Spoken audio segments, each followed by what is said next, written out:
Yes, gagawa tayo ng refreshing drinks.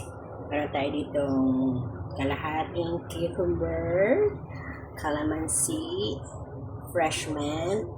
Meron na din po akong binabad dyan na chia seed with cloves. Let's prepare! Guys, nakikita nyo, lumulutang na yan. Nababad ko na kasi yan ng isang oras itong chia seed. Pero mas maganda pag overnight. Tinamad ako kagabi kaya kanina ko lang siya binabad. Ganyan po siya, oh. Yan, oh. Parang ewan ko kung anong tsura. Pag nakikita nyo. Ayan, may cloves. Nakikita nyo, nalutang ng cloves. Meron din sa baba. Ang pangit niya, tingnan mo. Nakita nyo ba? Nakikita niyo ko, ano? Ayan, ang chia seeds na nababad ko na sa isang oras, ganyan. Parang nagiging jelly na siya.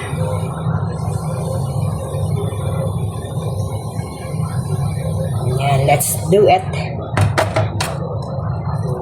Tatanggalin na natin sa dahon ng ating fresh mint. Basa-basa lang ba? Lagay natin sa loob.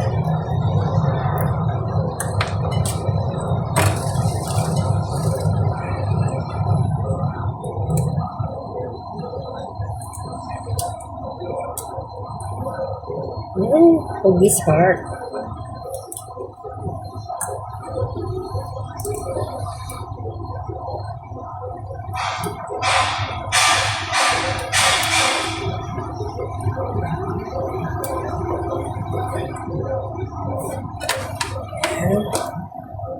Let's cut the calamansi.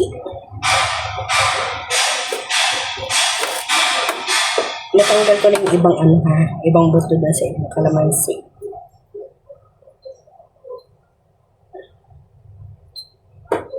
Yan, nasa mga buto-buto.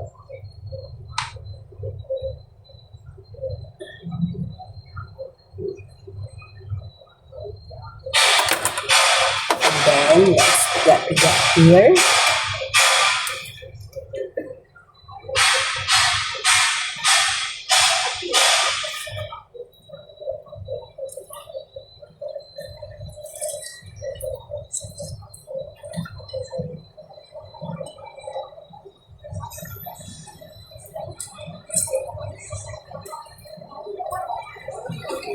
Meron din akong lemon dito pero ayoko magkakalamansi muna ako. Tsaka na yung lemon.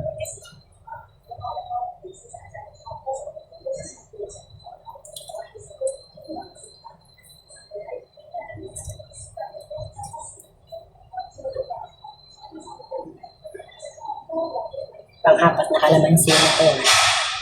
So, ang ilan ang nakat. 4, 5, 6, 7 na kalamansi ang nakat.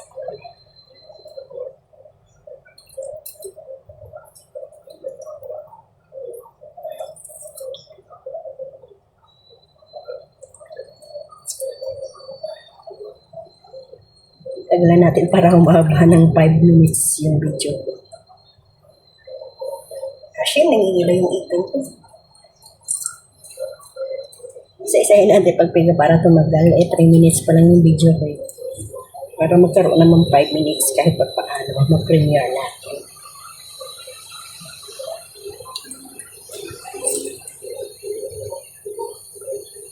And then, let's cut our cucumber.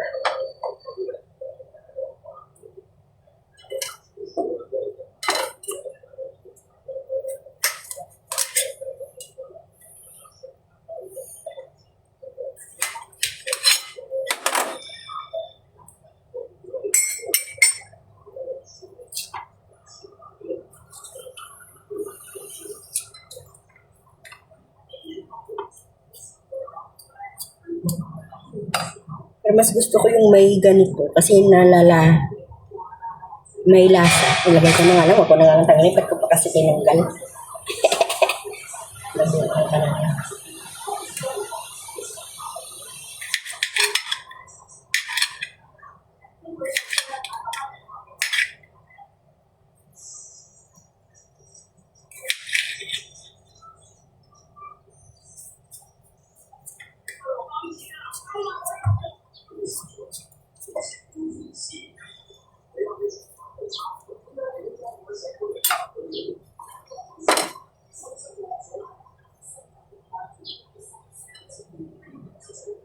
Lagyan na natin yung ating cucumber. After that, mamaya ipipress ko yan. Ilalagay ko sa freezer para malamig. Mas masarap.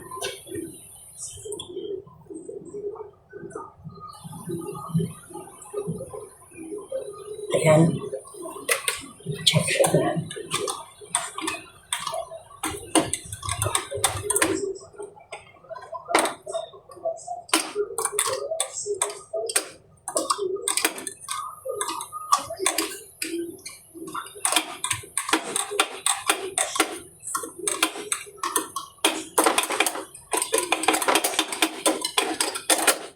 Sige daw.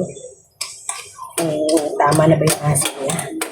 Testing ko I will sip it.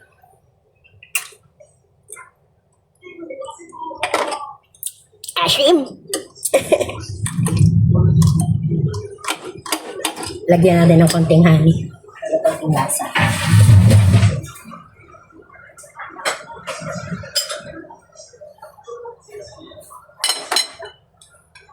Ayan, may malaking honey ako dyan. Tingnan nyo. Diba? Let's put honey. A little bit honey.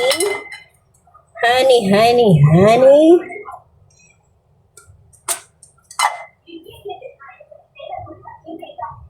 May napanood kasi ako, sabi niya sa video niya, isa siyang OFW. Sabi niya, namumblema daw siya kasi ngayong nangangailangan na siya. Hindi ni isa daw sa mga tinulungan niya, pamilya man o sa kaibigan niya, wala daw tumulong sa kanya. Oo, sabi, oo nga, may ganong tao talaga na tinulungan mo na nga, hindi ka babalikan ng tulong. Pero pag kusa kang tumulong at mula sa puso mo yung pagtulong mo, hindi ka muna kailangan pang anong tawag dyan? Hindi mo na kailangan pang maghintay na balikan ka. Kung babalikan ka, di salamat. Kung hindi ka babalikan, salamat pa din.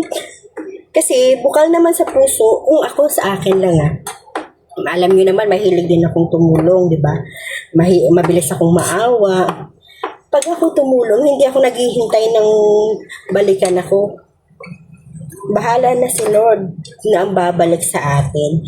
Natural, may mga problema, kanya-kanyang buhay tayo na may mga kanya-kanya tayong problema na hindi natin alam. At hindi din nila alam kung ano ang mga pagsusubok na ewan ko, hindi na ako marunong magsalita. Kinakaharap natin ba? Hindi, huwag na tayong umasa. Kasi alam din natin, kagaya, for example, kagaya namin dito mga OFW. Oo, sa amin lahat na magbarkada noon, ako ang walang problema, ako yung walang utang, ako ang mabilis nilang takbuhan kung may kailangan sila, lalong-lalo na sa pera.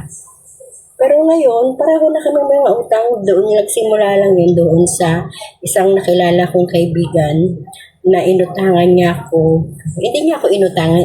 Parang ginamit niya yung mga papeles ko para umutang sa, alam nyo na, sa bangko. Tapos yun pala, itinakbo niya, pumunta ng ibang bansa. Kaya ako ang nagdusa ng malaking utang niya. Ako ang nagbayad. Doon nagsimula ako nagkaroon ng maraming utang din. Kaya nga sila, yung mga kaibigan ko, hindi sanay, na wala akong pera. Kasi noon, as in, wala, okay lang sa akin yung pera Galanti pa nga ako Ang dami kong dagdag, tama na ngayon. Naging 9 minutes na pala yung video ko. Kita mo yun, nagdaldal lang ako. Gumawa lang ako ng refreshing ko. Nagkwento pa ako. Napanood ko kasi siya sa Facebook.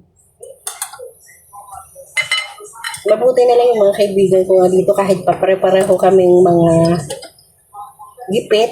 Pero if kunyari, kailangan namin bayaran yung ganito kasi due date na. Inaano namin yung sahod namin. Kunyari, gaya ko. Ang sahod ko, ako lagi yung unang may sahod sa aming mag-workout. Yung sahod ko kasi hindi pa naman talaga due date ng utang ko. Yung sahod ko, yun muna ang binabayad ko sa utang nila. Pagka nabayaran na after 3 days, pwede na sila ulit mag-withdraw para ibalik yung pera ko. Ako ako, salamat pa rin ako kay Lord kasi hindi niya pa rin ako pinapabayaan kahit ganon, kahit nagkukulang ako, kahit nagigipit ako, pero pag kailangan ko, nandiyan naman agad. Dagdag ko, nag 10 minutes na yung video ko. Ito yun ito yung pinanonood ko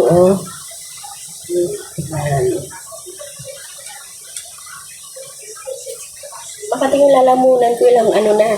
Ito, Himalayan salt at saka kalamansi. Ginagay ko dyan, iniinom-inom ko pa konti-konti. Kasi kati-kati ng lalamunan. Pero ang sarap niya. Maasim na medyo maalit yung kalamansi na may Himalayan salt. That's all guys. Kita mo yung video ko. Mahaba din. Naging 12 minutes din. Bye-bye. Thank you for watching.